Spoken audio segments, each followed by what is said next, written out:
welcome to What the Hell. Today we're going to talk to Troy Warshel about Operation Enduring Warrior. Now, I got to say that your last name, yeah, that's a military name. I've been thinking Yeah. that once I saw your business card when we were at the Totally Archery Challenge, and that's how we met. We haven't met the Totally Archery Challenge where you're doing the sponsorship for your organization there. And go ahead and tell us a lot about your organization. Well, thanks, sir. Dave. Really appreciate you having me on. Operation Enduring Warrior is a 501c3, and our mission is to honor, empower, and motivate our nation's wounded veterans, law enforcement officers, and now fire service through their emotional, mental, and physical recovery from their injuries. And it's we do that a number of ways, and typically it's getting people out and getting them moving again. Uh, we our bread and butter in the past has typically been obstacle course races. Give people a challenge on how do you do things differently. You may not be able to do them the same way you used to be able to do it, but you can still do a lot more than folks probably give themselves credit for. So we were able to get people out, get them moving, and see them through their recovery. And like I said, we started out as an obstacle course race primarily as our tool, but then we've since expanded. So we have adventure program. We go out. We're working on camping.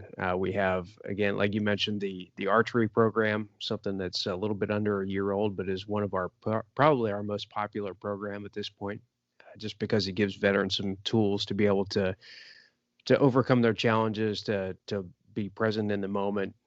Because I know, as you can attest, if you want to be good at slinging arrows downrange, it takes 100% concentration to be able to. It does, and it also takes a lot of because I've done like recurve most of my life, Okay. and I got in the compound. I mean, the muscles right here and right here. That's the only thing that hurt.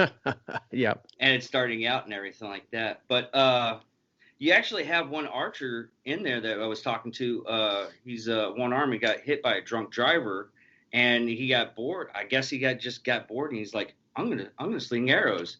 And I was listening to the Free Range America podcast, and he's like, "Yeah, I almost hurt my neck getting ready towards that tournament because I was using my mouth to shoot arrows."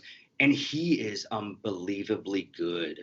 Oh, he is. That's John Lopez. In fact, he's one of my classmates that went through the INDOC process with me.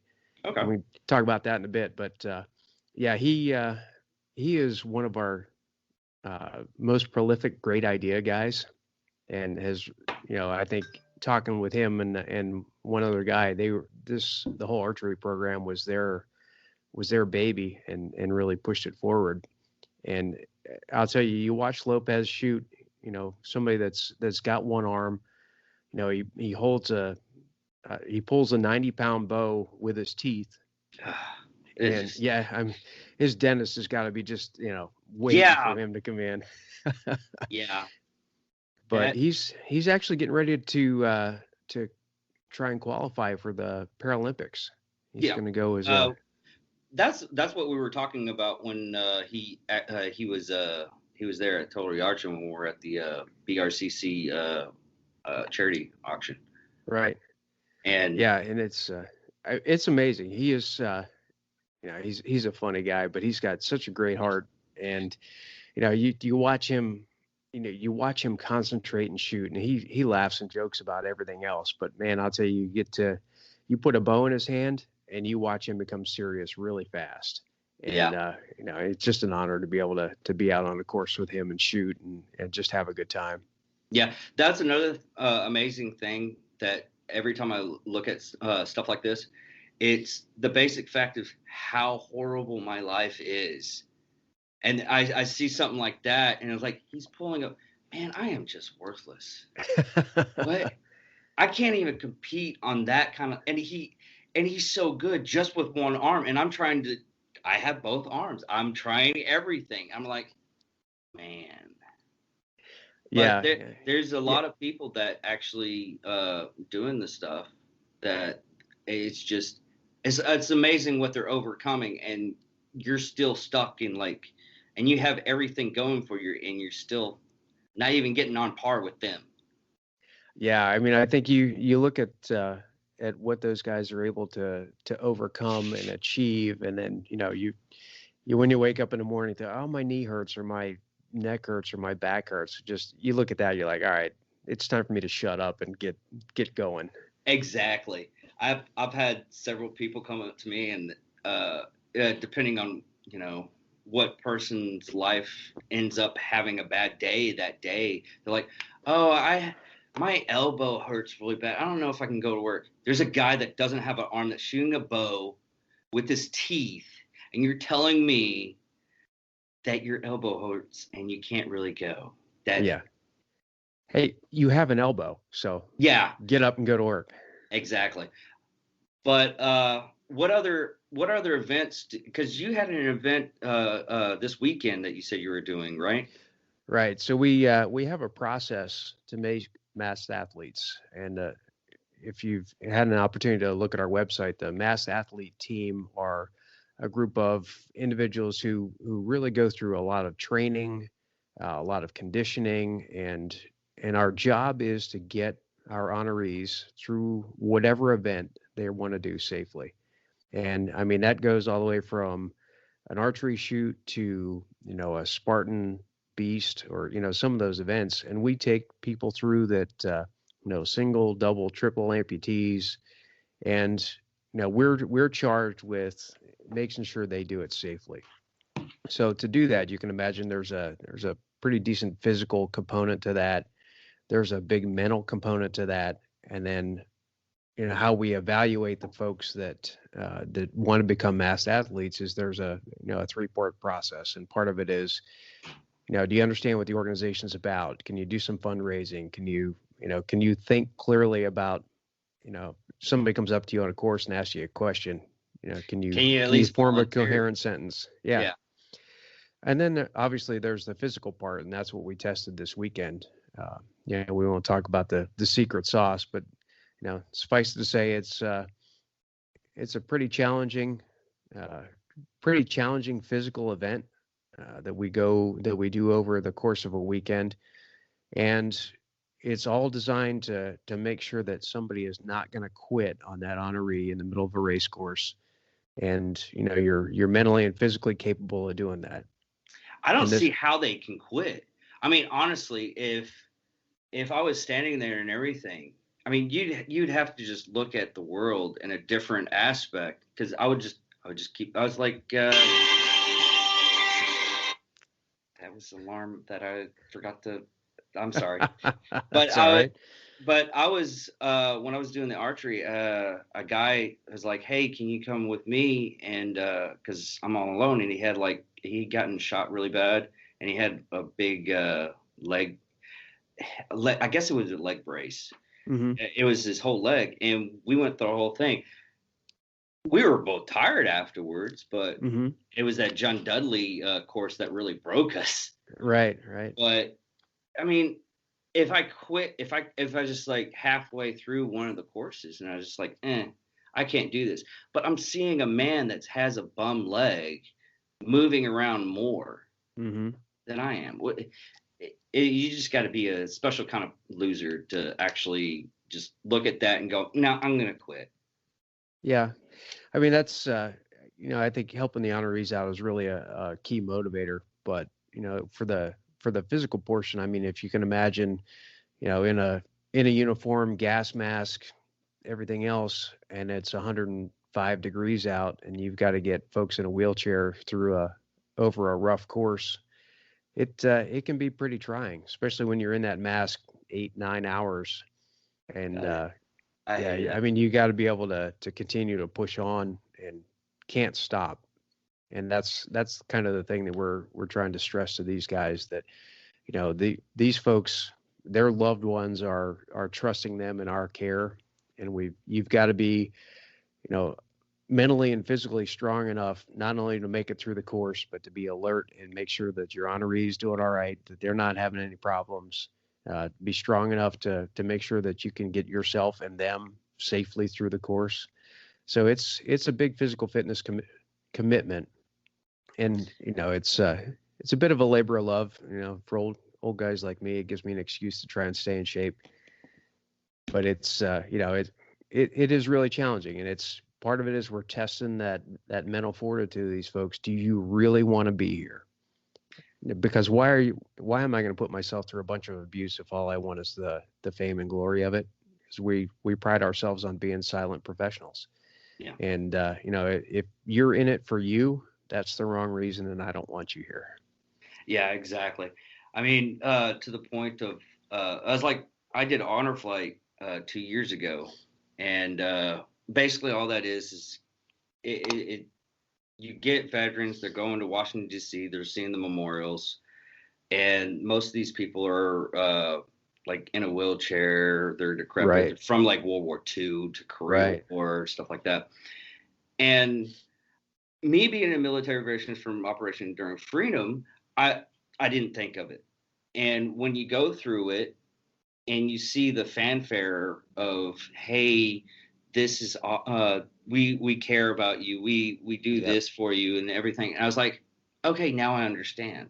Sure. I just didn't understand. I was like, I even went in and things. I was like, listen, I'll go and I'll help you guys out. No big deal, but I don't feel I probably won't feel the emotional stuff that everybody else is getting. And I did. I teared up a little bit when we're coming home and everything. And my dad, that was a Vietnam vet, he was like, I can't believe that they did this. I mean, it wasn't just like a couple of people. It was like a walkway, and they had like fire. When we landed in Washington D.C., they had fire trucks shooting their water and everything at the Shooting plane. water cannons. Yeah. Wow. Yeah. I mean, and it's free to every veteran. Mm-hmm. I mean, I had to pay like $600.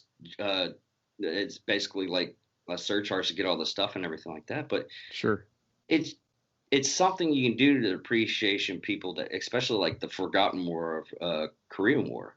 Oh, absolutely. And it's just to show our thanks and everything. Even the people that actually served that want to show their thanks to the people that served before them. Yeah. Yeah. I mean, I think, we all, when you get out of the service, you sort of lose that family bond that you've been, that group of that brotherhood, that bit of family. And, for me, especially, I know that's true. And I think for others, you find that OEW becomes that family again. It gives people, obviously, military veterans, we've got that dark gallows humor, and, the way we talk to each other doesn't really go over well in the civilian world. I get looks. Yeah. I mean, I get like death looks, like, why are you even existing at times? Yeah. Oh, yeah. I mean, things come out of your mouth that you wouldn't think about. And then you sort of look around at the civilian population that's standing around you with their mouth hanging open, just completely shocked that this comes out of your mouth. You're like, what? This is normal. Well, I guess, in other circles, it's not normal. And, Yeah. So you kind of have to be on guard. And we find that, you bring people in and you let them be that person that they were. And, that it's just unbelievable, the change that comes about them. We had one guy who was a Vietnam veteran and got him started. And he said something that really struck home for me. He said, until I found this organization, I never felt like I was part of anything again, or felt like I was home. He said, this to me is my welcome home. This is my family. These are the folks that I feel comfortable around. And just to watch him come out of his shell and, and really blossom into the person that he probably has been all his life, but just kind of felt like he wasn't able to be himself. So, I mean, things like that are just unbelievable. And you watch especially an injured veteran or law enforcement officer, you watch him accomplish a goal. And, we always tease as part of the masked athlete team, I'm glad my gas mask is blacked out, because I don't know how many times I've been standing watching somebody accomplish a goal that they never thought they'd do again, and tears are just rolling down my face. And, Yeah. you know, oh my gosh, how could you be more? I mean, at that point, I think I'm getting as much out of it as they do. You know, I'm just so proud for them and so happy, and you know, to watch them come down and a big smile on their face, and man, it just it's really heartwarming. It really is. Not gonna lie, you gave me a little goosebumps on that one. I felt it. Oh yeah, I'll tell you what. Come out and do some events with us. You'll be amazed at how motivating it is. Oh, I can imagine. Now, this is Johnny. He's the guy that I had to like 5 minutes into this getting tell him to get here. But Sorry, Johnny. I appreciate you, you know, jumping through some hoops to get here. Yeah, yeah, you know it's going to be a good morning when the first text message is not from your girlfriend, but from this guy right here. So I'm cute and adorable. So Yeah, I now, can see that. how did this whole thing get started? So it started back in 2013. A group of folks that wanted to do something to give back got together and formed the organization. And you know, it was the core membership. In fact, one of the guys is still our CEO, Walt Romano. Amazing human being. You know, he and a few others were the genesis of this. This was back when the old Walter Reed was in full swing. People were, you know, everybody coming back from the war with injuries, and you know, they wanted to give back and do something. You know, originally it was all about veterans. That was the group that they were focusing on. They were all veterans, and got together and formed this concept and really pushed it forward. You know, fast forward a little bit as the organization starts to grow and you know, trying to serve our target audience and population, and you know, more massed athletes, a little bit larger structure, pulling in more volunteers. Our volunteers, we call them Operation Enduring Warrior Community Ambassadors, or OCAs, and that's our volunteer structure. And you know, quite frankly, they're the bread and butter that make this organization work. They're a lot of the driving force behind what we're able to do, just from a grassroots standpoint. And you know, it's great to be able to bring them into the family and really be part of this. And we continue to grow. You know, we've I think we probably have over 150-ish very active volunteers. You know, going from a core group of 6 who had a great idea to, you know, probably upwards of 200 people that are, I mean, full-time active in the organization, maybe 1,500 people that are tangentially uh, associated with or active in the organization from time to time. So, you know, from a small group with a good idea to where we are now, it's been a big change and a wild ride.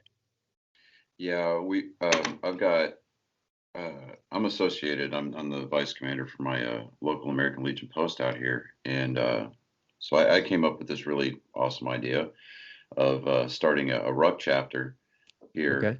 So you know, I kind of understand the mission there, and it's kind of become like a passion project of mine out here as well.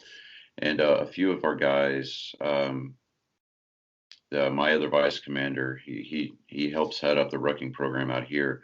Um, he got turned on and associated with Enduring Warrior as well, along with his wife and one of the female members of our post. She's pretty active in our rucking program as well. So, I mean, when they when they brought this to the table, I immediately got behind it 100% because, um, you know, and like you had said earlier, just being able to see people do things that they never thought that they'd be able to do again. I mean uh, that not only is it heartwarming, but I mean it's motivating as well because I mean, you see these men and women, they come home and I mean their bodies have just been ripped up, Right. and you know, or even law enforcement. There's a police officer. He's very active on TikTok. He got shot in the arm, and it did a lot of nerve damage. He didn't have a lot Right. of use in his hand, and now you see him posting these videos where he's like grabbing pencils and he's actually writing his name again. And he, I mean, it humanizes not only the badge, but it really kind of brings, for me at least, it brings forward that human element behind the uniform and behind the job. Right. And it's these men and women who've dedicated their lives. I mean, the some would say just, I mean, just the best years of their youth to defending an ideal, to defending whether it's their community or defending their country. And, they're sacrificing so much. And, like you said earlier, yeah, I mean, it brings tears to your eyes, and it's really motivating. I mean, especially for guys like myself. Um, I draw a 60% disability from my time on active duty. And so it just being able to, as an individual who does those types of activities, it really it really puts me in a position where I have to push myself. And when I accomplish those things, like I was in the infantry, so it's been years since I've done like a 10 or 12 mile ruck march. So I mean, Right. when I'm able to finish that, and I feel that also familiar feeling on my feet, those blisters or just the sore legs or whatever. Yep. But the fact that I completed it to me, I'm like, it kind of gives me that second wind afterwards. But being able to see these young men and women who have shut themselves off and closed out that portion of their lives because they didn't think that they could do the things they used to anymore, and just seeing the satisfaction that they get from that, it's I mean it's an absolutely amazing feeling, and it's something that you really you really want to be able to hang your hat on that and just walk away with just like this overwhelming sense of pride and accomplishment, knowing that you know we were able to help make that happen for them. And I think that that's the biggest takeaway for me. I mean, they say that there's no such thing as a selfless act anymore because I mean everybody gets something out of it always, but Sure. and it's not the notoriety or anything like that. I don't do it for any kind of like celebrity or anything. It's for me. I'm just trying because I look at our law enforcement and our veteran community as a national resource because we have that unique perspective on history.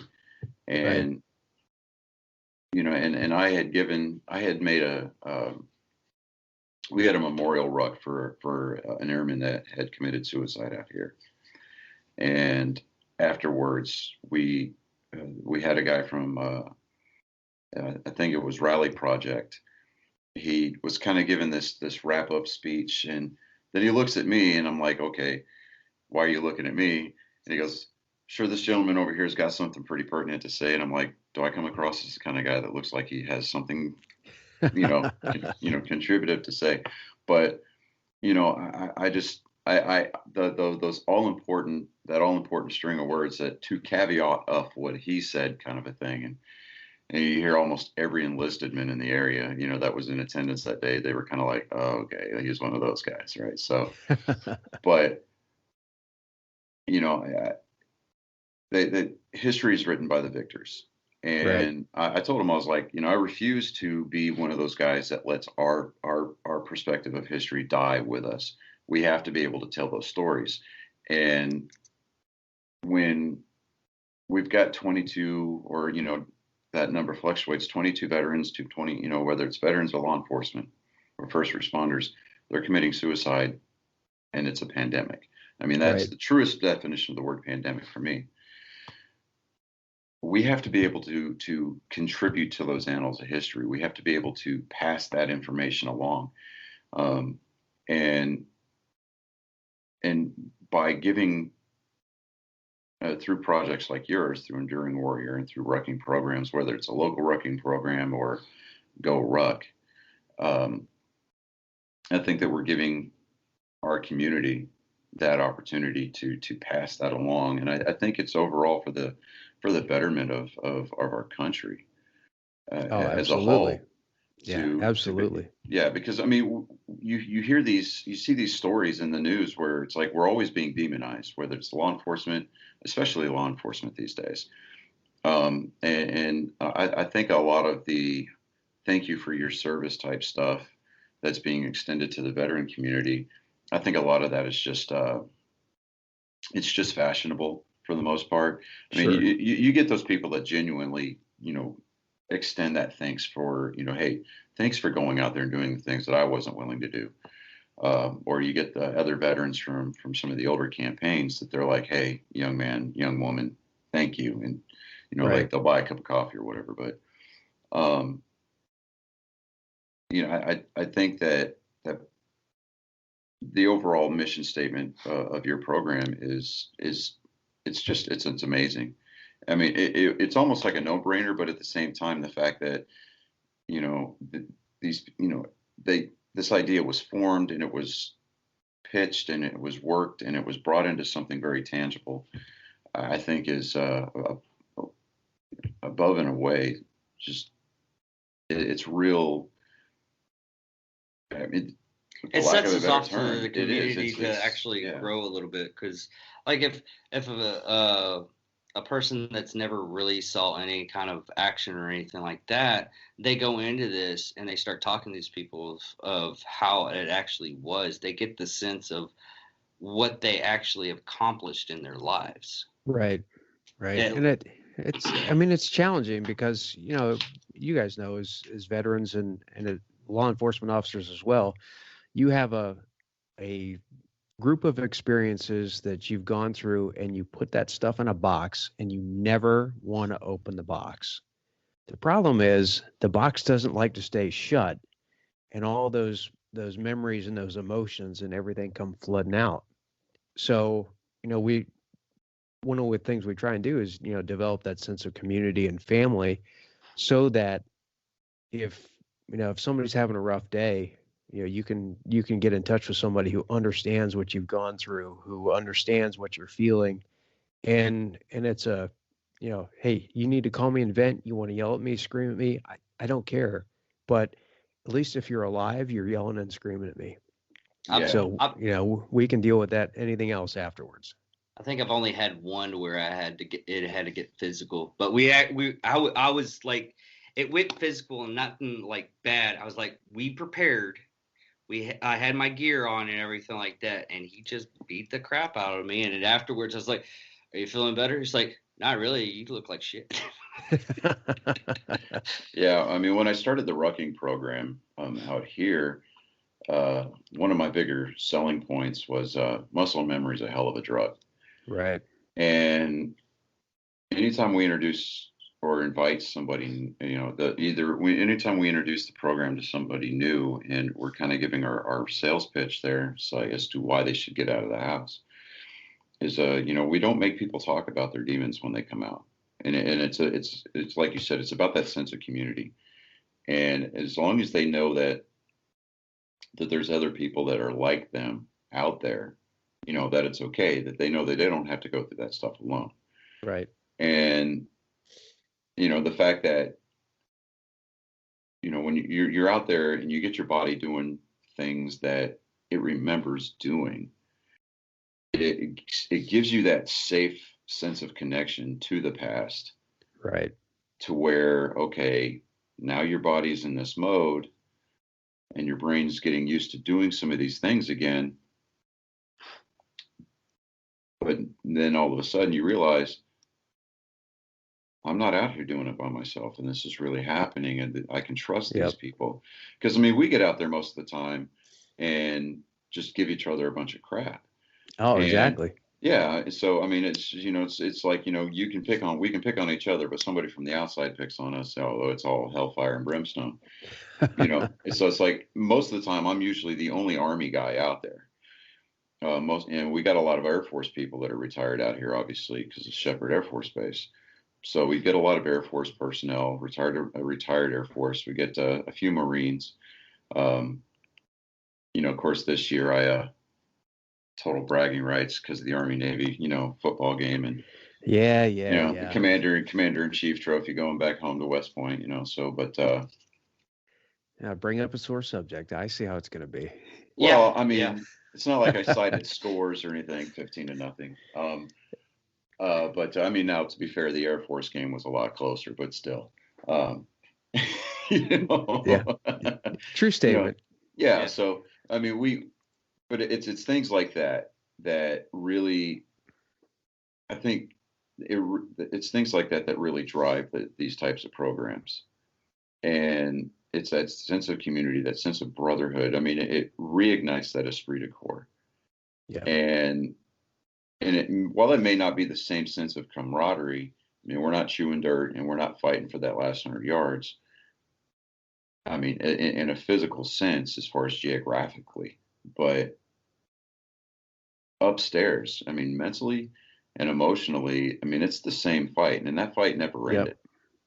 No. So, and I tell people all the time that, just because we took the uniform off doesn't mean that the oath stopped being valid. Absolutely. So, I mean, we train. I read an article, and I wish to God I had the bookmark for it still, but um, a lot of guys lose, a lot of men and women both, that we lose our identities when we come home. Yep. We take the uniform off, and we're like, okay, I'm not a warrior anymore. What do I do? And it's like, well, you can still identify as a warrior, but you just have to shift the focus of your mission. And essentially, that's what we're doing. Is Right. we're shifting fire from an enemy that's downrange firing back at us to more of a home front centralized fight. And I mean, quite literally, it's a battle of attrition. And Yes, it is. Yep. it goes in ebbs and flows, but I think overall, as long as as long as we have programs like yours out there, and things like Rally Project and things like local rucking programs, things of that nature, Sure. that I think eventually we'll end up coming out on top on that. And will it ever completely go away? Unfortunately, I don't think it will, because I mean, No. there's just going to be those individuals that just don't want to be helped. And Yeah. to an extent, I can identify with those people, but I mean, the infantryman in me just refuses to walk away from a fight. So I mean, call it stubborn tenacity, but that's not only a genetic thing, because a lot of men in my family served in the military, but uh, I think it's more of an ingrained professionalism that we Yep. reach given Hmm. during the course of our careers. Yeah. I mean, I think it probably comes from your roots growing up. I knew when I was growing up, what an amazing country, and why wouldn't I want to give back to it in some way? And for me, that was service, Yeah, serving the Marine Corps. But then after 20 years, you step out and you take the uniform off, and what was your entire life goes away. And now, your entire purpose is working a 9 to 5 job where you show up and, you know, do you show up really? Yeah. And you're physically there, but are you 100% there? Are you putting your heart into it like you did your service? yeah, And that was tough for me. I mean, you talked about, sort of that loss of identity and that, the challenges you faced. And, even me not injured, I felt that same thing. I was just kind of adrift. I didn't have a purpose. And, it related, how that related to me is, that, you know, a bored Troy is not a good Troy. I tend Yeah. to find myself getting into trouble. And, it yeah, was, it was a rough time, quite frankly. I mean, that without that sense of identity and who I was and feeling lost, you sort of migrate to those self-destructive behaviors, and it really put a strain on my marriage. And I didn't like the person that I was becoming, so I needed to focus. I still had service to give. I still wanted to be part of something bigger than myself, and I found this organization, and it became that new family and that new home that I'd been missing.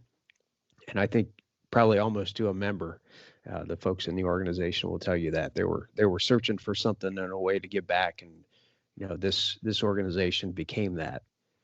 So it's really been, for me, a labor of love, and I think a lot of other folks are really, they put their heart and soul into it. Uh, I hate the word safe space because it's got a. All right, are we a PG Bad taste to it. podcast? Are we a PG podcast, or is this an adult no, No. podcast? Okay, no. so Trust me, you have to see the other episodes of me talking about some really weird shit that he's like, hey, son, you can't watch this episode. Went off again. Yeah. I Okay. So mean, fair enough. yeah. I Safe mean, space is the I biggest drop the bullshit. F-bomb like crazy, so yeah, don't worry about Okay. it. Yeah. So the safe space is the biggest bunch of bullshit I've ever heard. Yeah. You just got to be able to trust in the people around you, and you'll find that somebody opens up and relates their story, and all of a sudden you're like, shit, that person's gone through something, I've gone through something similar. You can relate to that, and you start sharing stories, and you watch. You get a gathering of a bunch of folks, and then tears are flowing, and f bombs are flying, and you know all that sort of thing. And you're like, all right, I'm back home. I can relax and be myself. So no, I mean, absolutely, you guys are spot on, and John, appreciate what you guys are doing to help the community. It's phenomenal to see folks out there with the right mind and wanting to serve and still being part of that activity. Yeah.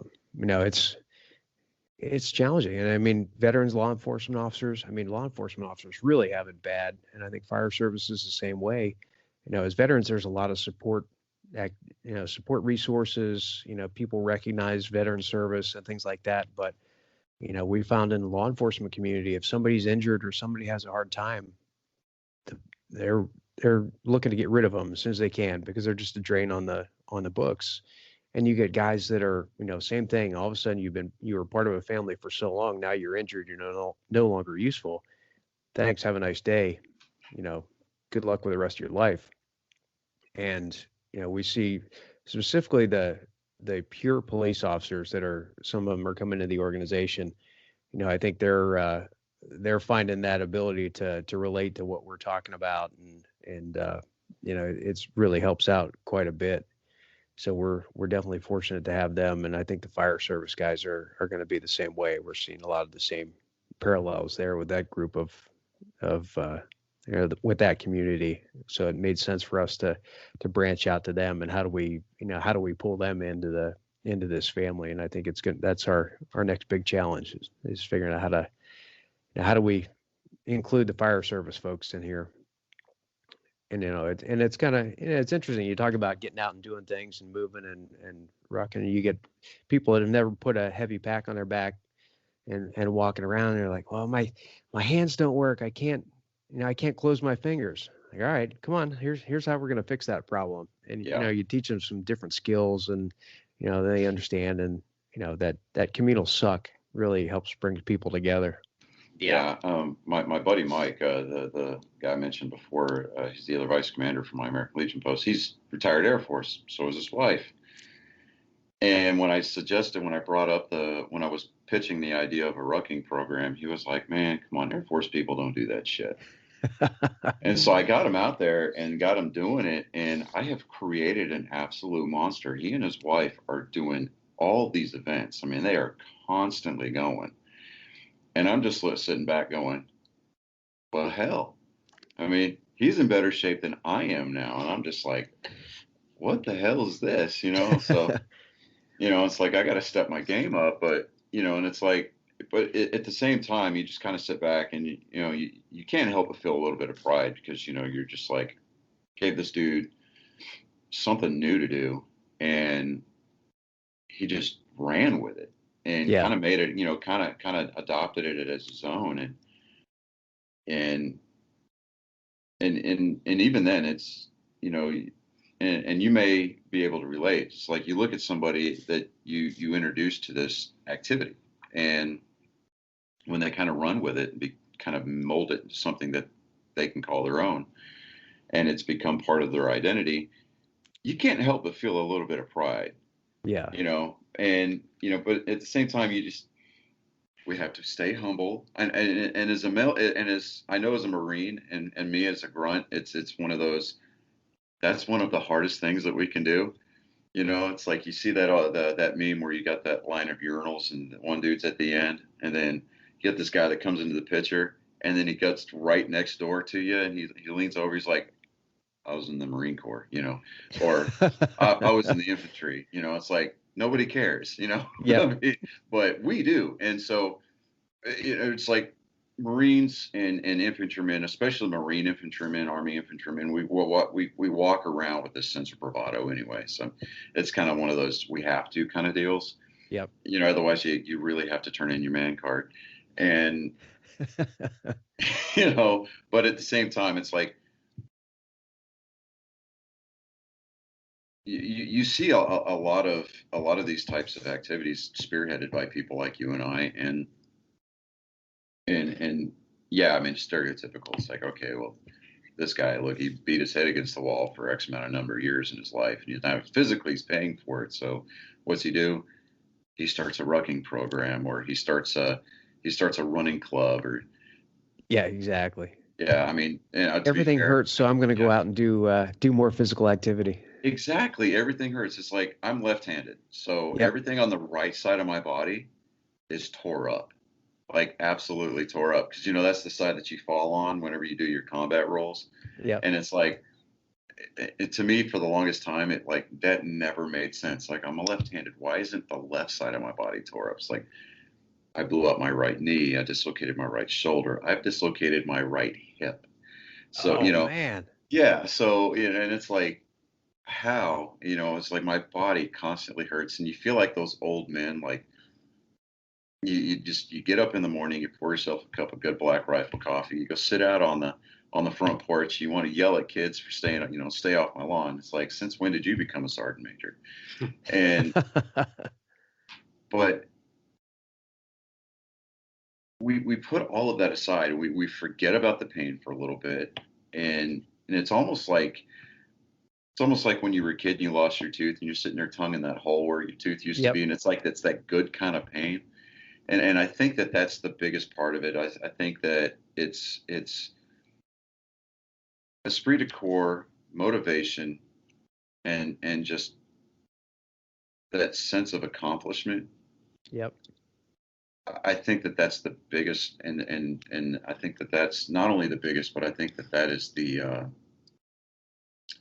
far and away the most preferred drug out there, at least for me. Yep.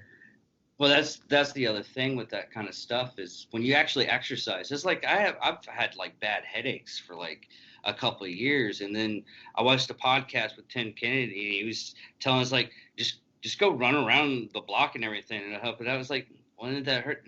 I walked like 6 miles, and after I was done, it was clear. I didn't have a headache or anything. There's a lot of benefits of actually going out and working out that a lot of people don't understand. It's like my daughter saying she's having bad back problems. It's like, lose a little bit of weight. I can't believe you said that. Yeah. It's true though. Yeah, exactly. Stop being afraid of the truth. Well, it's somebody said at one point, and it's probably one of the truest statements of the world. A comfortable life is the most horrible way to die. I mean, if you're not out there pushing and trying to get better and being uncomfortable and pushing the comfort zone. I mean, I've got back problems as well, but you kind of counterintuitive. I'm going to go put a ruck on my back and go hike, and all of a sudden my back feels better. You strengthen all those muscles, lose a little bit of weight, and all of a sudden you're like, oh, okay, I'm not such a turd. I feel a lot better, and let's move on. But try just being uncomfortable is always makes you better. Yeah, I mean, it's bad enough that we've gotten to the age where we've introduced words into our lexicon like ointment and heating pads, but it's at the same time we still have those words like the phrases like embrace the suck. Yep. And I mean, do we know that it's going to hurt afterwards? Do we know that we're going to physically pay for it and bitch and complain? Yeah, absolutely. But it's in that moment that you're able to grab something that nobody else is able to grab a hold of and just run with it. And then you take that feeling, that sense of accomplishment, and you introduce that back into the community. You say, look, there's a way for us to live like this again without actually having to worry about getting shot at, or, you don't have to look for piles of trash on the side of the road and stuff like that. And it's like, we don't have to freak out about random people talking on their cell phones, things like that. Mm-hmm. And you give them, like you said, a safe space. or not necessarily a safe space, but more like a secure area.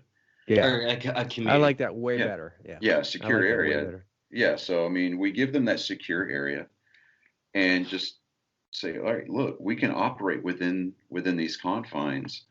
And yeah, while we're still pushing ourselves physically, we're still getting out there.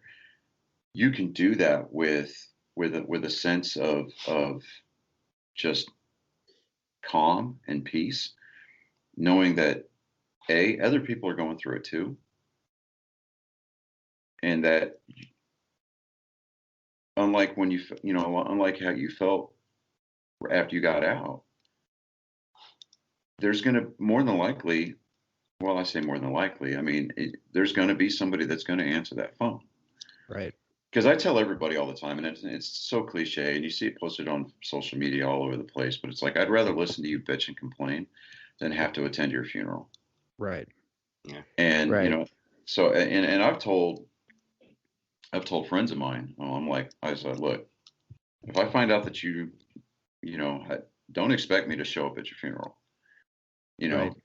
because at that point it's too late. I won't be able to say to you the things that I needed to say to you, and vice versa. So it's like we need to reach out to each other, and providing that secure area for for our brethren Exactly. is paramountly far and away like that is so mission critical. Yeah. Because without that secure area, you can't even go through the planning process. You can't issue that warning order before you get to the 5 paragraph, Exactly.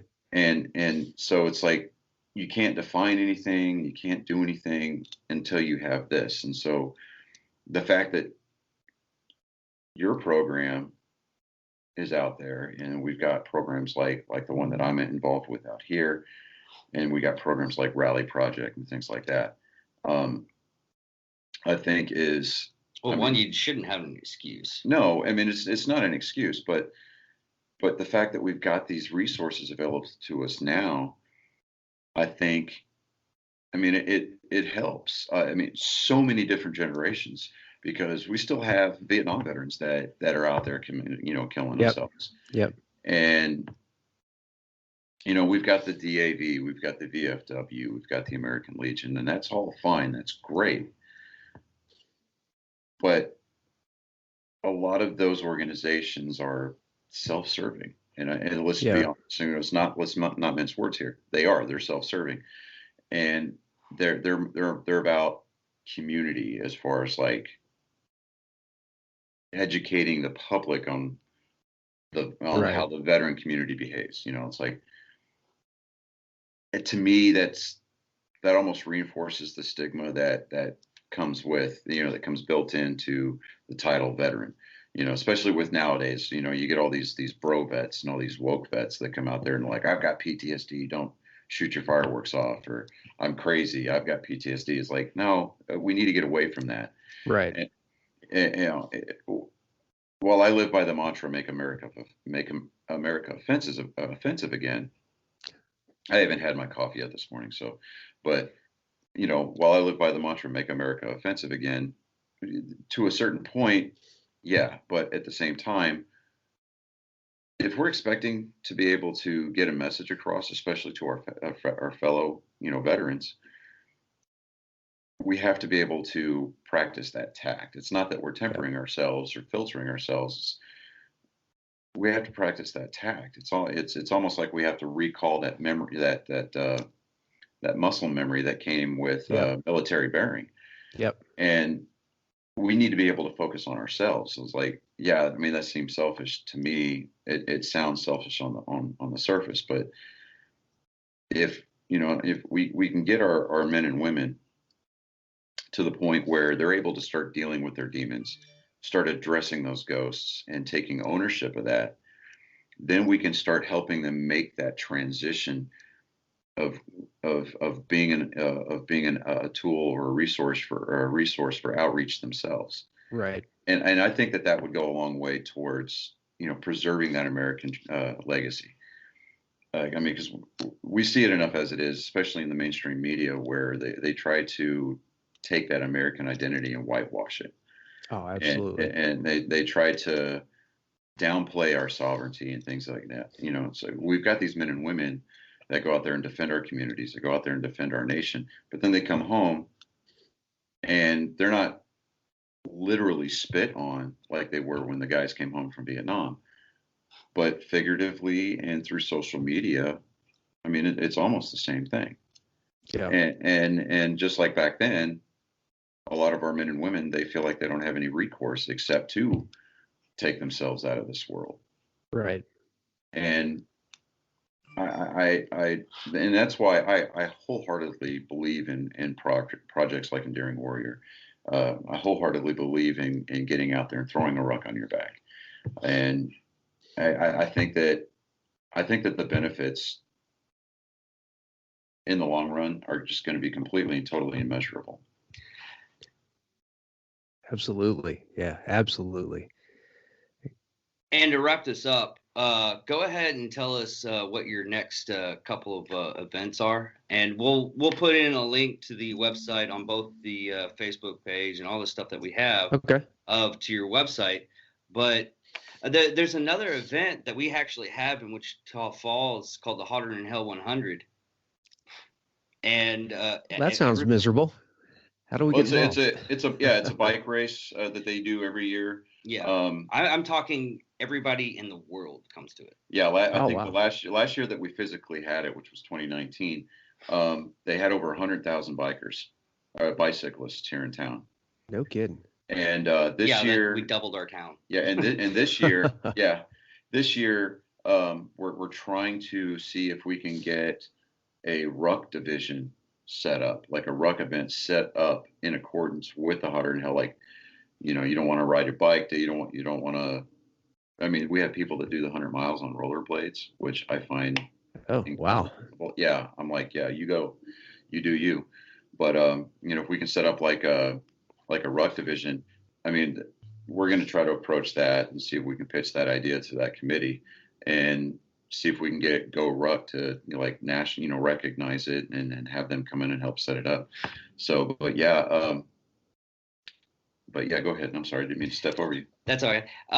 Go ahead and tell us all the events that you're coming up for this next month. Well, we've got, let's see, I know we've got a couple of Spartan races coming up. We've got, we're getting ready for the Pennsylvania Total Archery Challenge. We've got, oh goodness, I think we just did the, was it the Hard Rock? Or we just finished another ultra marathon here not too long ago. So a lot of stuff coming up. I'll share some links with you. Okay.